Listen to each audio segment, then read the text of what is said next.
race 67 in lane number 1, Gracie Moon. Lane number 2, Olivia Morley. Lane number 3, Mania Rolliston. Number 4, Aria Taurima.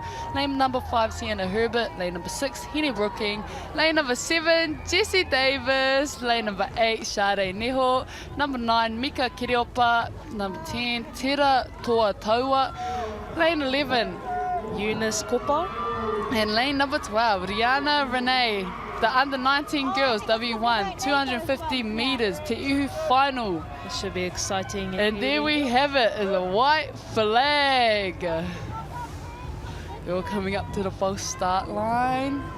Halfway. I actually have my other idol in here, Jessie Davis. Lane number 7. No team te are ia. By our pacer.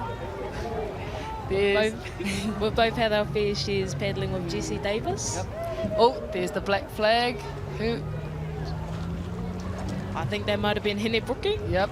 Trying to get a jump on the rest of the pack. And there goes the green flag for Te Ihu finals. Let's see who. Oh, that was quite an even start. Aye.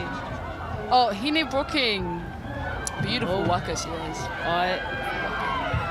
Hands going into her penny stroke. Yep. Oh, she's pulling out. It's already, yep. Jeffy. Name. Share Neho on our screen. Henny Brooking. Jessie Davis. Come on, Jessie. Push girls. Let's go. Lane number. Oh, yep. Lane number 6. Is Henny taking control of this race as she does? Just a matter of the rest of the girls chasing after her.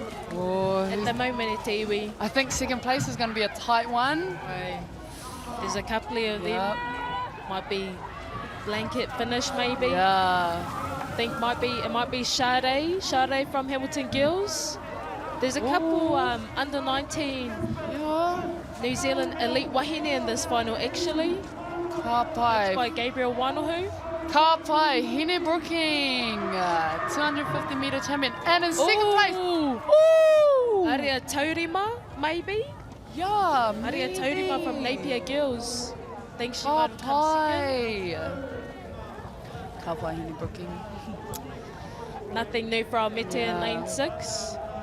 She is your secondaries under 19s champion for this year and your club under 19s champion. Ka pai Albo. Kapai Henny Brooking. Replay, let's see. It's quite. Yeah, they've all come out of the blocks together, eh? Yeah. And commanding a lead.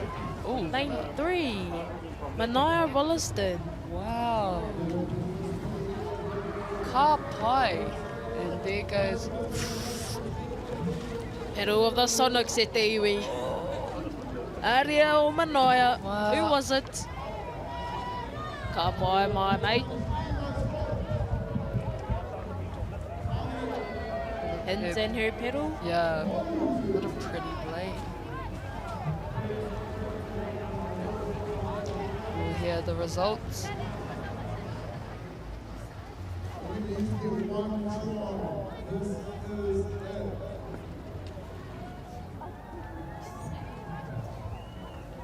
First place, Henny Brooking. Second place, Mania Rolliston. Third place, Aria Taurima. Ka pai, ko te roma. Check for live results for the official results. Ka pai, Jessie Davis and Henny Brooking.